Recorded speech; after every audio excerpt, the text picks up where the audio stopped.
Good morning students, मैं मदन कुमार आपके सामने 10वीं कक्षा के विज्ञान का पाठ कार्बन एवं उसके यौगिक का दूसरा भाग लेकर उपस्थित हूँ। पहले भाग में हमने देखा था कि कार्बन की संयोजकता 4 होती है। कार्बन एक अधातु है और दूसरे कार्बन परमाणुओं के साथ मिलकर सहसंयोजी आबंध बनाता है। उसके बाद हमने आयनिक यौगिक और सहसंयोजी यौगिकों में अंतर देखा था। आज हम आगे करते हैं।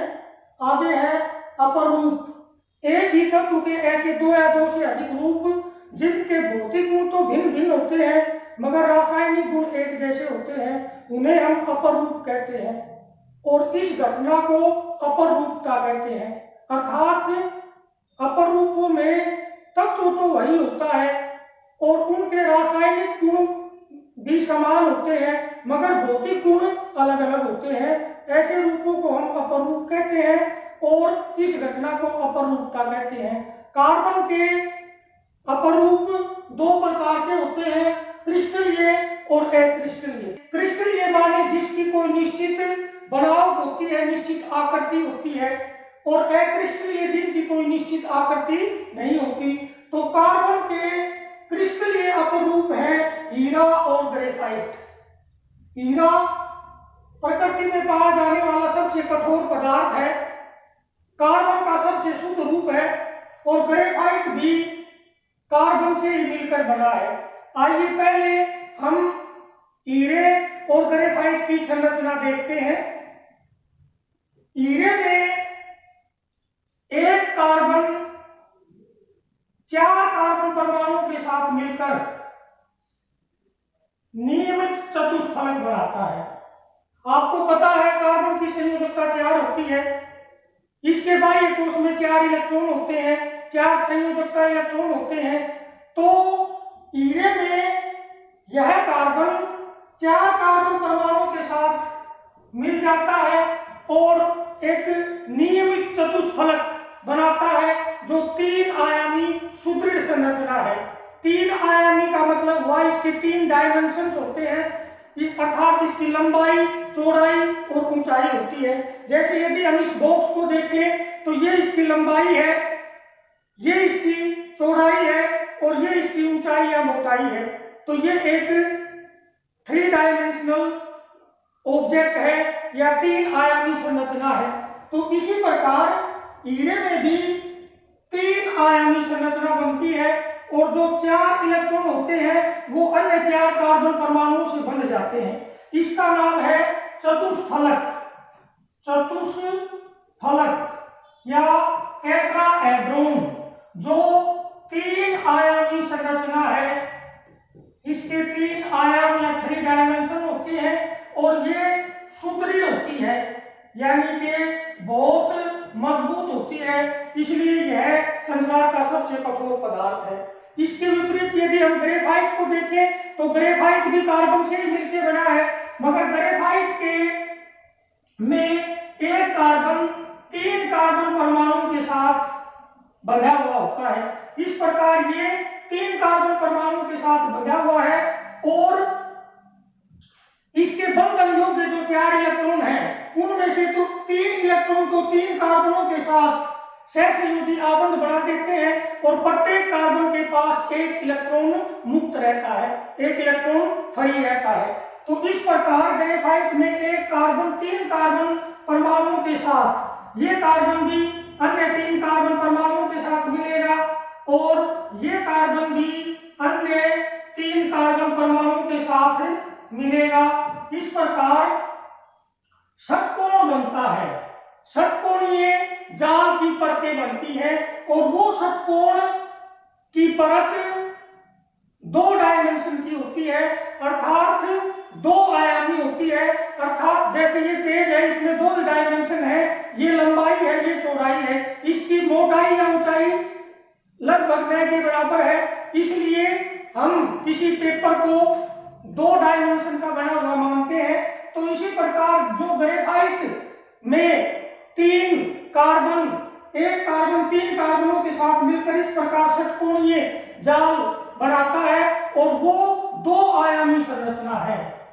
2 आयामी संरचना है। तो इस प्रकार हमने देखा कि हीरे में एक कार्बन 4 कार्बन परमाणुओं के साथ जुड़ा हुआ होता है, ग्रेफाइट में एक कार्बन 3 कार्बन परमाणुओं के साथ जुड़ा हुआ होता है। तो ये हीरा और ग्रेफाइट दोनों कार्बन के क्रिस्टलीय अपर रूप है।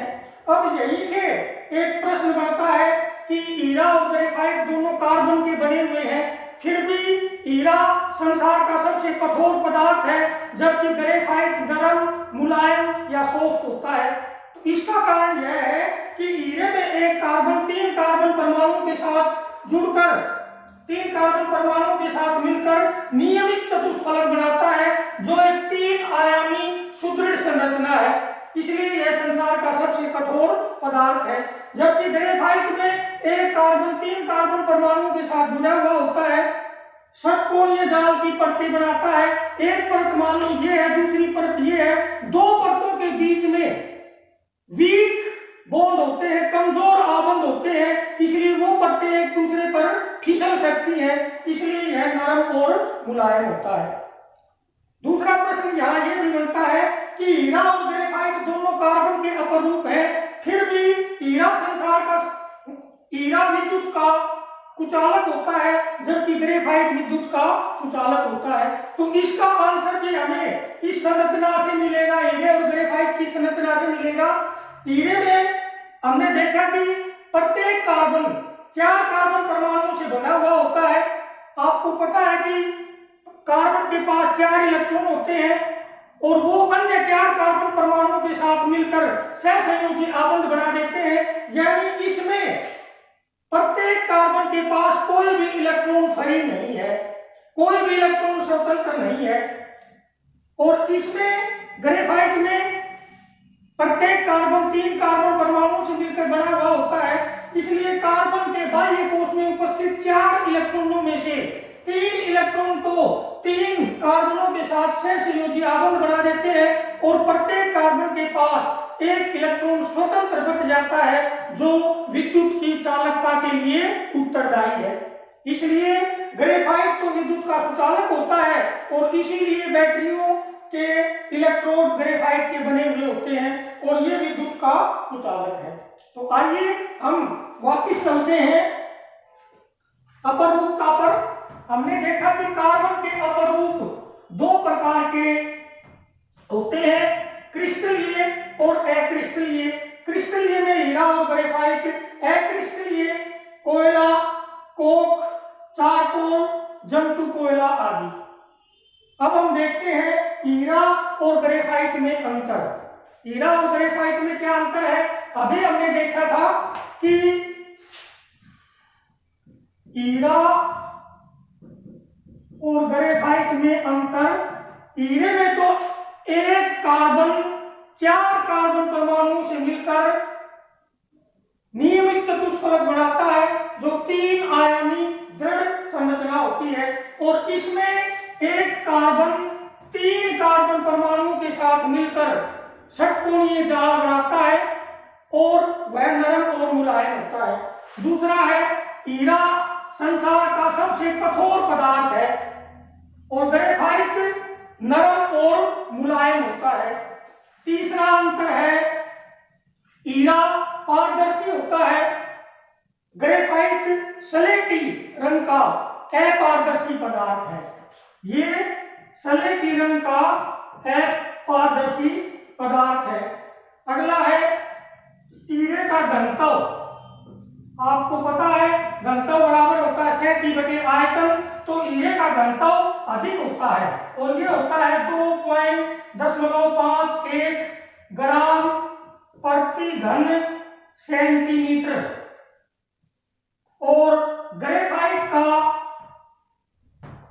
घनत्व 2.26 ग्राम प्रति घन सेंटीमीटर होता है, यानी इसका घनत्व अधिक होता है और ग्रेफाइट का घनत्व कम होता है। तो ये दोनों के अंदर अंतर थे। अब हम देखते हैं कि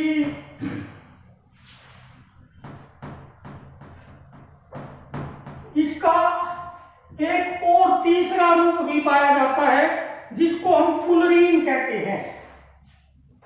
हीरे का एक और तीसरे प्रकार का अपरूप भी मिलता है जिसको हम फुलेरीन कहते हैं और इसमें कार्बन के 60 परमाणु होते हैं।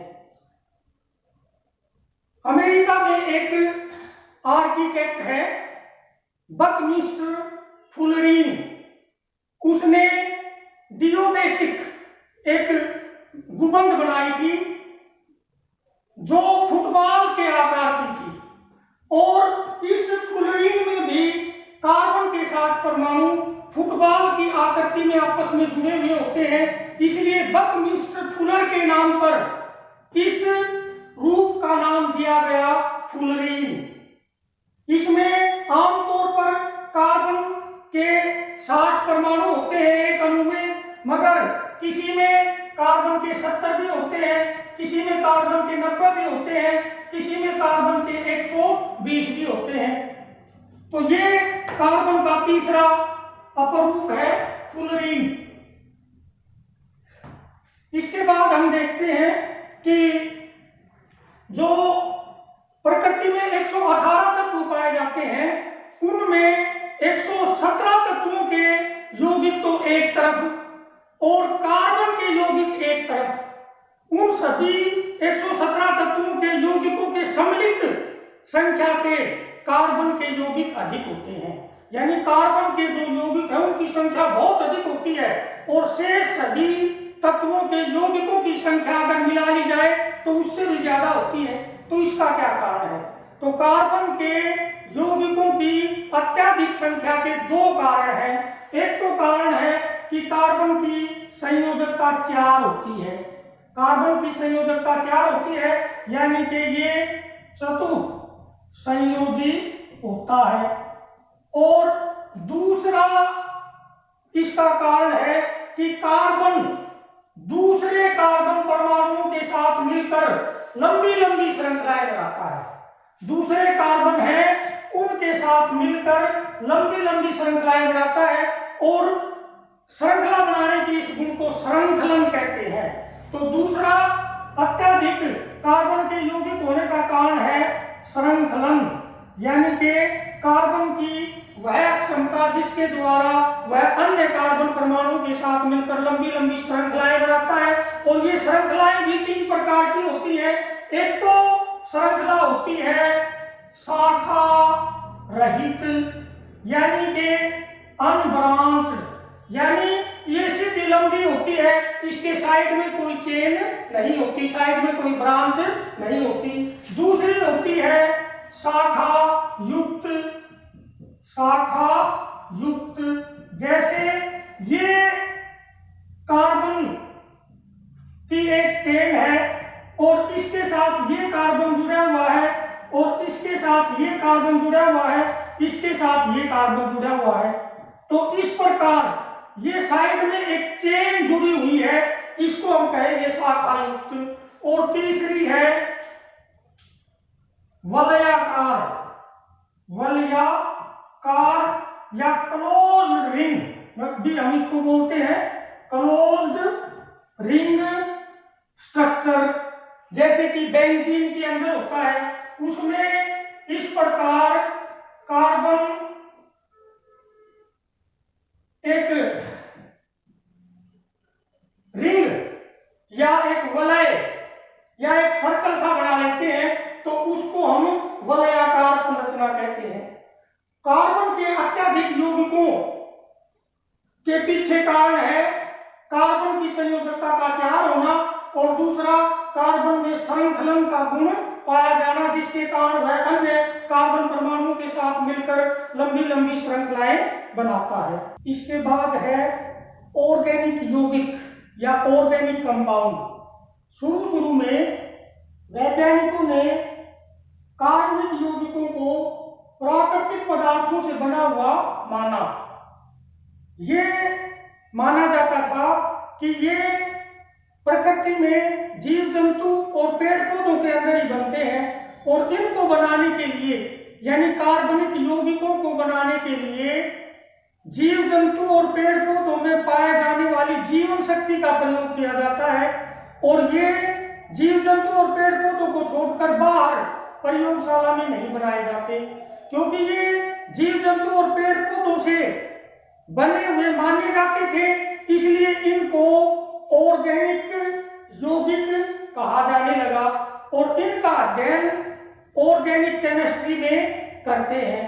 यानी ऑर्गेनिक पदार्थों का या ऑर्गेनिक यौगिकों का अध्ययन विज्ञान की जिस शाखा में किया जाता है उसे हम ऑर्गेनिक केमिस्ट्री कहते हैं।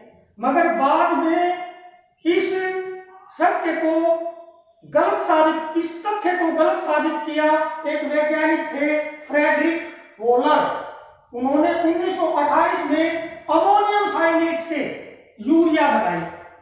यूरिया जीवों के यूरिन का एक आवश्यक घटक है, यानी जीवों के यूरिन में पाई जाती है। मगर फ्रेडरिक वोलर ने 1928 में अमोनियम साइनेट से यूरिया बनाकर यह बात गलत साबित कर दी कि ऑर्गेनिक यौगिक केवल जीवों के शरीर में ही बनते हैं।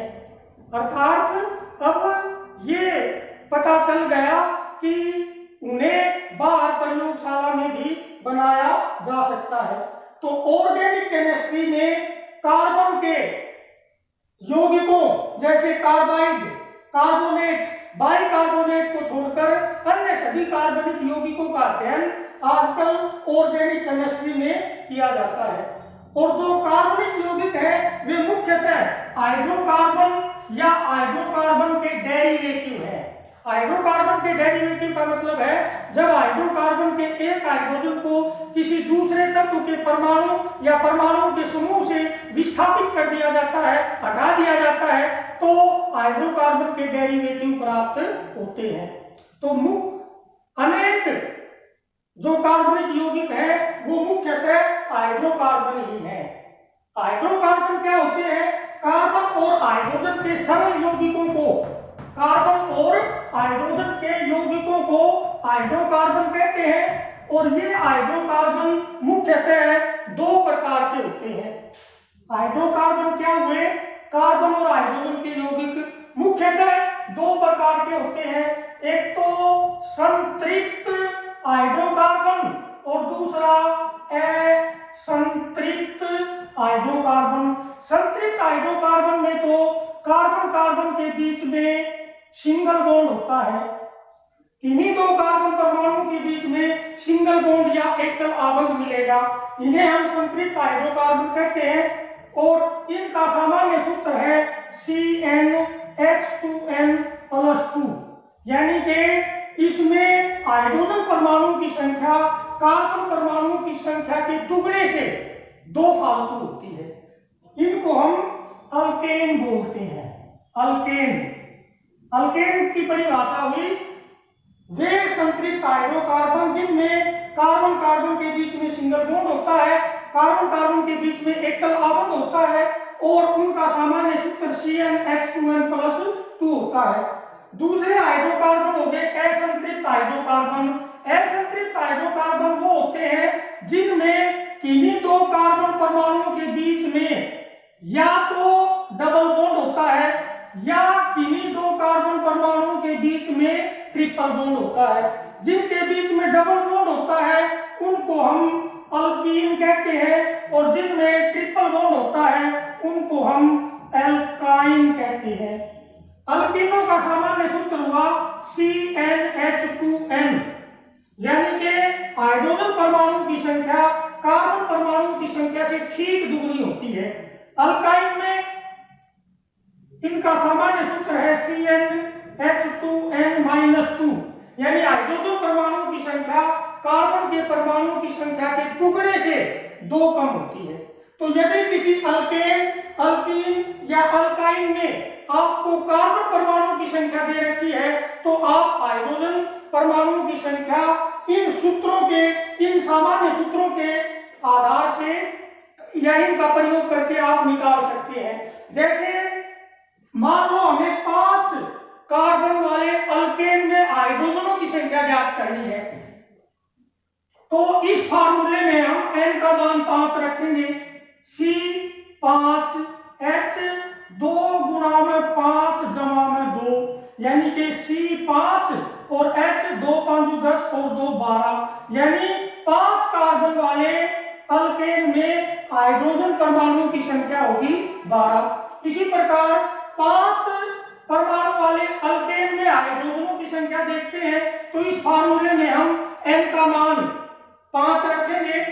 तो C5 और H 2 गुणा में 5, यानी कि C5H10, यानी 5 कार्बन परमाणु वाले अल्कीन में हाइड्रोजन 10 होंगे। तो इस प्रकार से यदि हमें किसी अल्केन, अल्कीन या अल्काइन में कार्बन परमाणुओं की संख्या दे रखी है, तो उनके जनरल फार्मूले या सामान्य सूत्र का प्रयोग करके हम उनमें हाइड्रोजन परमाणुओं की संख्या का पता लगा सकते हैं। अब हम 2 सरलतम हाइड्रोकार्बनों के आणविक सूत्र, उनके इलेक्ट्रॉनिक सूत्र और संरचनात्मक सूत्र देखेंगे। पहले दो सरलतम हाइड्रोकार्बन या पहले दो अल्केनों के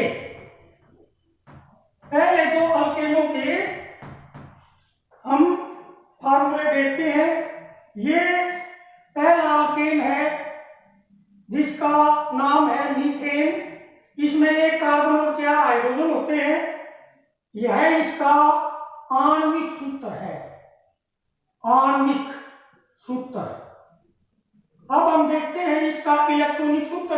हमें पता है कि कार्बन में 4 इलेक्ट्रॉन बाहरी कोश में होते हैं, तो ये हमने उसके 4 इलेक्ट्रॉन दिखा दिए। इसके अलावा इसके साथ 4 हाइड्रोजन होते हैं और प्रत्येक हाइड्रोजन में 1 इलेक्ट्रॉन होता है। तो ये हाइड्रोजन है, ये उसका इलेक्ट्रॉन है। तो ये हो गया मीथेन का इलेक्ट्रॉनिक सूत्र। हम देखते हैं मीथेन में कार्बन और हाइड्रोजन के बीच में एक जोड़ा इलेक्ट्रॉनों का साझा है, यानी इसमें सिंगल बॉन्ड है। तो हम इसको ऐसे भी लिख सकते हैं, कार्बन, ये हाइड्रोजन, ये हाइड्रोजन, ये हाइड्रोजन और ये भी सिंगल बॉन्ड से इसके साथ हाइड्रोजन जुड़ा हुआ है। तो यह मीथेन का आणविक सूत्र है, यह इसका इलेक्ट्रॉनिक सूत्र है और यह इसका संरचनात्मक या स्ट्रक्चरल फार्मूला है, संरचनात्मक सूत्र है। इसी प्रकार हम दूसरे हाइड्रोकार्बन यानी कि दूसरे अल्केन का सूत्र देखते हैं। ये है C2H6, इसका नाम है इथेन और इसमें 2 कार्बन और 6 हाइड्रोजन है। इसका इलेक्ट्रॉनिक सूत्र देखते हैं। हमें पता है प्रत्येक कार्बन के पास 4 इलेक्ट्रॉन है। ये इस कार्बन के 4 इलेक्ट्रॉन हो गए, ये दूसरे कार्बन के 4 इलेक्ट्रॉन हो गए। अब प्रत्येक कार्बन की संयोजकता 4 होती है। एक तो एक कार्बन से पूरी हो गई और बाकी की 3 हाइड्रोजनों से पूरी करता है। तो ये इसके साथ जुड़ा हुआ हाइड्रोजन है और ये इसके साथ जुड़ा हुआ हाइड्रोजन है। तो ये इथेन का इलेक्ट्रॉनिक सूत्र है। इसका संरचनात्मक सूत्र देखते हैं। इसमें 2 कार्बनों के बीच में एक जोड़ा इलेक्ट्रॉनों का साझा है, इसलिए सिंगल बॉन्ड है और प्रत्येक कार्बन के साथ एक हाइड्रोजन इस प्रकार से जुड़ा हुआ है। तो यह इथेन का इलेक्ट्रॉनिक सूत्र है और यह इथेन का संरचनात्मक सूत्र है। डियर स्टूडेंट्स, आज हमने कार्बन के अपरूप देखे, हीरा और ग्रेफाइट में अंतर देखा और हमने ये जाना कि कार्बन यौगिकों की संख्या प्रकृति में इतनी अधिक क्यों होती है। उसके बाद हमने ऑर्गेनिक यौगिक या ऑर्गेनिक कंपाउंड देखे। सबसे पहला प्रयोगशाला में बनने वाला ऑर्गेनिक कंपाउंड का नाम है यूरिया और उसके बाद हमने हाइड्रोकार्बन जिसमें संतृप्त और असंतृप्त ये देखे। तो आज आपको जो जितना भी बताया गया है या इससे पहले लेसन में जो करवाया गया है, मैं आशा करता हूं कि आप घर पे उसकी प्रैक्टिस करोगे और इनके आणविक सूत्र, इलेक्ट्रॉनिक सूत्र और संरचनात्मक सूत्र अपनी कॉपी में लिखकर प्रैक्टिस करो। कार्बन का एक तीसरा अपरूप भी है जिसे हम फुलेरीन कहते हैं। इसके एक अणु में कार्बन के 60 परमाणु पाए जाते हैं और इसका आकार फुटबॉल की तरह होता है। अमेरिका में एक आर्किटेक्ट हैं बकमिस्टर फुलर, उन्होंने एक कुंभ बनाई थी और उसका आकार भी फुटबॉल की तरह था। तो उस वैज्ञानिक या उस आर्किटेक्ट के नाम पर इसका नाम रखा गया फुलरीन। तो फुलरीन एक 60 कार्बन परमाणु वाला अणु होता है और जिसकी संरचना एक फुटबॉल की तरह होती है। और कार्बन 60 के अलावा कुछ दूसरे अणु भी पाए गए हैं, जैसे कार्बन, इसमें कार्बन के 70 परमाणु होते हैं, किसी में कार्बन के 90 परमाणु होते हैं और किसी में कार्बन के 120 परमाणु होते हैं। इस प्रकार हमने देखा कि कार्बन के अपरूप हीरा, ग्रेफाइट के अलावा तीसरा प्रकार भी है जिसका नाम है फुलरीन। धन्यवाद।